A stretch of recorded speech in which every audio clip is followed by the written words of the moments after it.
Hi friends, welcome back to my YouTube channel. ഞാൻ ആദ്യമായിട്ടാണ് കേട്ടോ ഇങ്ങനെ ഇരുന്നൊരു വീഡിയോ എടുക്കുന്നത്. അതിൻ്റേതായിട്ടുള്ള പോരായ്മകളൊക്കെ കാണും. എല്ലാവരും ഒന്ന് ക്ഷമിക്കുക. ഞാൻ എൻ്റെ ചാനലിനകത്ത് 10-60 വീഡിയോസോളം ഇട്ടിട്ടുണ്ട് കേട്ടോ. അതിനകത്ത് 10-20 ലോങ് വീഡിയോ. എന്നാലും ഞാൻ ഇതുവരെ ഒരു ഇൻട്രൊഡക്ഷൻ വീഡിയോ എടുത്തിട്ടില്ല. അതുകൊണ്ട് ഇന്നൊരു ഇൻട്രൊഡക്ഷൻ വീഡിയോ ആയിട്ടാണ് വരുന്നത്. ശരിക്കും ഞാൻ ഇത് എടുക്കുന്ന സമയത്ത് ഭയങ്കര കൺഫ്യൂഷനിലാട്ടോ. ചിലപ്പോഴേ ഞാൻ ഇടത്തുള്ളൂ, കാരണം എനിക്ക് മൈക്കില്ല. എങ്ങനെ എടുക്കണ്ടേ, എങ്ങനെ ഇരുന്ന് സംസാരിക്കണ്ടേ ഒന്നും അറിഞ്ഞൂടാ. വെറുതെ എങ്ങ് വായി വരുന്ന പറയാൻ പറഞ്ഞുകൊണ്ട് എടുത്തതാട്ടോ. ആദ്യം ഞാൻ എന്നെ തന്നെ പരിചയപ്പെടുത്താം കേട്ടോ. എൻ്റെ പേര് കസ്തൂരി. നമ്മുടെ ചാനലിൻ്റെ പേര് കേൾക്കുമ്പോൾ അറിയാമല്ലോ എല്ലാവർക്കും.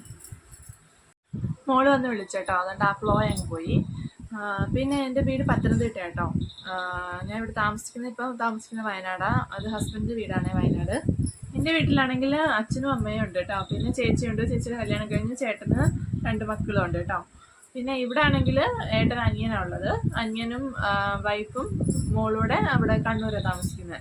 അനിയന് കണ്ണൂരെ ജോലി, അതുകൊണ്ട് കണ്ണൂരാണ് താമസിക്കുന്നത്. ഞാൻ സ്വപ്നത്തിൽ പോലും പ്രതീക്ഷിക്കാത്ത കാര്യം കേട്ടോ, ഞാനൊരു യൂട്യൂബ് തുടങ്ങാമെന്നും അതുപോലെ ഇങ്ങനെ വന്ന് സംസാരിക്കാമെന്നും എല്ലാവരുമായിട്ടും ഇങ്ങനെ മിങ്കിൾ ചെയ്യാൻ എനിക്ക് പറ്റുമെന്നോ ഒന്നും ഞാൻ ആലോചിച്ചിട്ടേ ഇല്ല കേട്ടോ. ഇത് സ്വപ്നത്തിൽ പോലും വിചാരിച്ചിട്ടില്ല.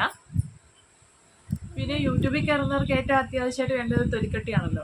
അത് ഇച്ചിരി കൂടുതലായിട്ടുണ്ടെന്ന് എനിക്ക് തോന്നുന്നുണ്ട് കേട്ടോ.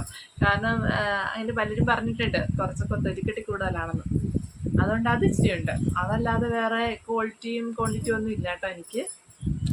പിന്നെ ഒരു കാര്യം, എനിക്കിങ്ങനെ ഇന്ന് സംസാരിക്കാൻ ഇഷ്ടമുള്ള കാര്യമാണ്. അപ്പോൾ സംസാരിച്ചുകൊണ്ടിരിക്കുകയാണെങ്കിൽ കുഴപ്പമൊന്നുമില്ല കേട്ടോ. പിന്നെ യൂട്യൂബ് തുടങ്ങുമ്പോഴേ എൻ്റെ മനസ്സിലുള്ളതുകൊണ്ട് ഓണം പോലെ എന്നുള്ള കോൺസെപ്റ്റ് ആയിരുന്നു. കാരണം വേറെ ഞാൻ ഐഫോണൊന്നുമല്ല യൂസ് ചെയ്യുന്നത്, ക്യാമറ ഒന്നുമല്ല യൂസ് ചെയ്യുന്നത്. ഉള്ള ഫെസിലിറ്റീസ് വെച്ചിട്ട് നോക്കാമെന്ന് കരുതിയിട്ടായിരുന്നു. പിന്നെ ഏട്ടനൂടെ എൻ്റെ ഹസ്ബൻഡിലൂടെ കുറച്ചുകൂടി സപ്പോർട്ട് ചെയ്തുകൊണ്ട് പിന്നെ കുഴപ്പമൊന്നുമില്ല. മോനെ ഇവിടെ കിടത്തിയിട്ടാട്ടോ ഞാനിപ്പോൾ വീഡിയോ എടുക്കുന്നത്. മോളാണെങ്കിൽ പുറത്തുണ്ട്, അവനെ ഈ ബാക്ക്ഗ്രൗണ്ട് മ്യൂസിക് കൊടുത്തോണ്ടിരിക്കുന്നത്. എൻ്റെ കുറേ നാളായിട്ടുള്ള ആഗ്രഹം കേട്ടോ ഒരു യൂട്യൂബ് ചാനൽ തുടങ്ങണം എന്നുള്ളത്. പക്ഷെ ശരിക്കും പറഞ്ഞാൽ എൻ്റെ ഒരു ഇൻസ്റ്റാഗ്രാം പോലും എനിക്ക് സ്വന്തമായിട്ടില്ലാത്ത സമയത്താണ് ഞാൻ ഈ ചാനൽ തുടങ്ങുന്നത്. ഇപ്പം ഈ ഇടയ്ക്ക് ഞാൻ ഇൻസ്റ്റാഗ്രാം വീണ്ടും നേരത്തെ ഉണ്ടായിരുന്നു ഞാൻ അങ്ങനെ കൈകാര്യം ചെയ്യുന്നില്ലായിരുന്നു കേട്ടോ. എങ്ങനെയോ എന്നോ പോയി.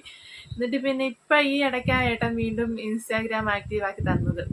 എന്നിട്ട് ഞാൻ അതിനകത്തൊന്നും ചെയ്യുന്നില്ല, ഏട്ടൻ അതെല്ലാം കൈകാര്യം ചെയ്യുന്നത്. എന്നാലും ഓരോ ദിവസം ഓരോ സബ്സ്ക്രൈബേഴ്സ് കൂടുമ്പം നല്ല ആത്മവിശ്വാസം വരുന്നുണ്ട് കേട്ടോ.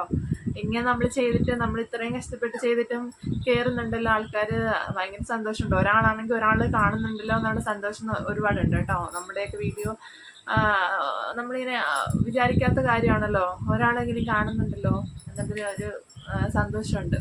ശരിക്കും ഞാൻ എൻ്റെ യൂട്യൂബിനകത്ത് ഫസ്റ്റ് ഒരു ഷോർട്സ് ഇട്ടിട്ടുണ്ടായിരുന്നു, മോഡയായിരുന്നു കേട്ടോ.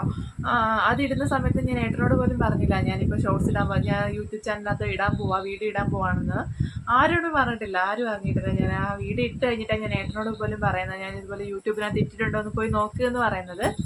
ഏട്ടൻ എന്നോട് ഇതുവരെ ചോദിച്ചിട്ടില്ല കേട്ടോ, നീ എന്തിനാ ഇട്ട, എന്നോട് എന്താ പറയാഞ്ഞത്, അങ്ങനെ ഒരു പരാതിയൊന്നും ഇല്ല കേട്ടോ. നീ എന്നോട് പറഞ്ഞിട്ടല്ലോ തുടങ്ങിയത്, അങ്ങനെ ഒരു പറച്ചിലൊന്നും ഇല്ല. ഏട്ടൻ ഫുൾ സപ്പോർട്ടാണ്. ഏട്ടൻ എല്ലാത്തിനും ഏട്ടനാ ഷോർട്സ് എടുക്കുന്നത്, ഏട്ടൻ വീട്ടിലുണ്ടെങ്കിൽ ഏട്ടനാ വീഡിയോ എടുക്കുന്നത്, അങ്ങനെ കാര്യങ്ങളിൽ ഏട്ടനാ ചെയ്തു തരുന്നത് കേട്ടോ. ഏട്ടനുണ്ടെങ്കിൽ ഏട്ടൻ്റെ ഫോണിലാണ് ഞാൻ വീഡിയോ എടുക്കാറ്. ഏട്ടനില്ലാത്ത സമയത്തേ ഉള്ളൂ കേട്ടോ ഞാൻ എൻ്റെ ഫോൺ വെച്ചിട്ട് എടുക്കുന്നത്. അതുകൊണ്ട് അത്രയും ക്ലാരിറ്റി കുറവ്. ഏട്ടൻ്റെ ഫോണിലാണെങ്കിൽ കുറച്ചുകൂടെ ക്ലാരിറ്റി കിട്ടും, എൻ്റെ ഫോൺ എടുക്കുന്നതിൻ്റെ കുറച്ച് ക്ലാരിറ്റി കുറവ്. എല്ലാവരും ഒന്ന് അഡ്ജസ്റ്റ് ചെയ്ത് സപ്പോർട്ട് ചെയ്യണേ. പിന്നെ എൻ്റെ വീട്ടിലാണെങ്കിൽ അച്ഛനും അമ്മയ്ക്കും അറിയുമെന്ന് അറിയത്തില്ല കേട്ടോ. അവർക്കിങ്ങനെ മറ്റേ സ്മാർട്ട് ഫോണൊന്നും ഇല്ല, അതുകൊണ്ട് അവർക്ക് അറിയുമെന്ന് അറിയത്തില്ല. പിന്നെ ചേച്ചിയാണ് കാണിച്ചിട്ടുണ്ടെങ്കിൽ അറിയത്തുള്ളൂ കേട്ടോ. പിന്നെ ഞാൻ കരുതിയത് ചേട്ടനായിരിക്കും ഫുൾ കലിപ്പി നിൽക്കുന്നതെന്നായിരിക്കും ആരെന്നും ഞാൻ വിചാരിച്ചിരുന്നു. പക്ഷെ ചേട്ടനും പ്രശ്നമൊന്നുമില്ല. ഞാൻ ചേട്ടനോടും പറഞ്ഞിട്ടില്ല, ശരിക്കും പറഞ്ഞാൽ ചേച്ചിയോടും ചേട്ടനോടൊന്നും പറഞ്ഞിട്ടില്ല കേട്ടോ ഞാനിങ്ങനെ യൂട്യൂബ് തുടങ്ങുന്നു എന്നുള്ള കാര്യമൊന്നും. ചേട്ടന് അവൾ പറഞ്ഞായിരിക്കും അറിയുന്നത്. അതായത് ഞാൻ വാട്സപ്പിൽ കൂടെ സെൻഡ് ചെയ്യുമ്പോഴായിരിക്കും ചേട്ടനായാലും അറിയുന്നത്, വേറെ ആരും അറിഞ്ഞിട്ടില്ല. ചേച്ചിയും അങ്ങനെ തന്നെ സെൻഡ് ചെയ്ത് കൊടുക്കുമ്പോഴാണ് അറിയുന്നത്. പിന്നെ ചേട്ടനൊക്കെ സാധാരണ ഇങ്ങനെയുള്ള കാര്യങ്ങളെല്ലാം എതിർത്ത് നിൽക്കുന്ന ആളാണേ. എനിക്ക് അറിഞ്ഞുകൂടാ, ചേട്ടൻ സപ്പോർട്ടാണെന്ന് എൻ്റെ മനസ്സ് പറയുന്നു. ചേട്ടൻ സബ്സ്ക്രൈബ് ചെയ്തിട്ടുണ്ട്. പിന്നെ നമുക്ക് വേണമെങ്കിൽ പോസിറ്റീവായിട്ട് ചിന്തിക്കാം കേട്ടോ. എന്തായാലും എൻ്റെ വീട് പത്തനംതിട്ടയല്ലേ, വേണമെങ്കിൽ അവർക്ക് എല്ലാ കാര്യങ്ങളും അറിയാനും പറ്റുമല്ലോ യൂട്യൂബിനകത്തൂടെ അല്ലേ. എല്ലാ ദിവസവും എങ്ങനെ നടക്കുന്നത്, എന്തൊക്കെ കഴിക്കുന്നത്, എന്തൊക്കെ ഇരിക്കുന്നത് എന്നൊക്കെ അറിയാനും പറ്റും. അങ്ങനെയാണെങ്കിൽ നമുക്ക് പോസിറ്റീവായിട്ടും ചിന്തിക്കാം. ഇപ്പോൾ ഏട്ടൻ എല്ലാ ദിവസവും ഓഫീസിൽ പോകുന്നുണ്ട് കേട്ടോ. എനിക്ക് അങ്ങനെ പുറത്തിറങ്ങിയിട്ട് വീഡിയോസ് ഒന്നും എടുക്കാൻ കഴിയാത്തത്. ഇനിയിപ്പോൾ അടുത്ത ആഴ്ച ഞങ്ങൾ വീട്ടിൽ പോകുന്ന സമയമാകുമ്പോഴത്തേനും എന്തായാലും നല്ലപോലെ ആക്റ്റീവ് ആവുന്നുണ്ട് ലോങ് വീഡിയോ. പുറത്തുനിന്നൊക്കെ ഉള്ളത്. അല്ലെങ്കിൽ ഇപ്പം സാധാരണ എടുക്കുന്ന അകത്തെ കണ്ടന്റ് തന്നെ, വീട്ടിനകത്ത് എന്തൊക്കെ ചെയ്യുന്നു, എങ്ങനെയൊക്കെ ചെയ്യുന്നു എന്നൊക്കെ ഉള്ള കണ്ടന്റാണ് ഞാനിപ്പോൾ ഇടുന്നത്, നിലവിൽ അങ്ങനെ ഇടുന്നത്. ഇനിയും പുറത്തൊക്കെ ഇറങ്ങുമ്പോൾ അത് ഇടാം. അടുത്ത 2 ആഴ്ച കഴിയുമ്പോഴത്തേനും മോന് ചോറ് കൊടുപ്പം കേട്ടോ. ഗുരുവായൂർ വെച്ചിട്ടാണ് ചോറ് കൊടുക്കുന്നത്. അതിൻ്റെ വീഡിയോസൊക്കെ വരുന്നുണ്ട്. പിന്നെ ഇവിടെ ആണെങ്കിൽ ഇവൻ നല്ല ബഹളത്തിലാട്ടോ. എല്ലാവരും എന്നെപ്പോലെ തുടങ്ങിയവരും എല്ലാവരും ഒന്ന് സബ്സ്ക്രൈബ് സപ്പോർട്ട് ചെയ്യണേ. ഈ ചെറിയ അടുത്ത വീഡിയോ വരുന്ന എല്ലാവരും ടാറ്റാ.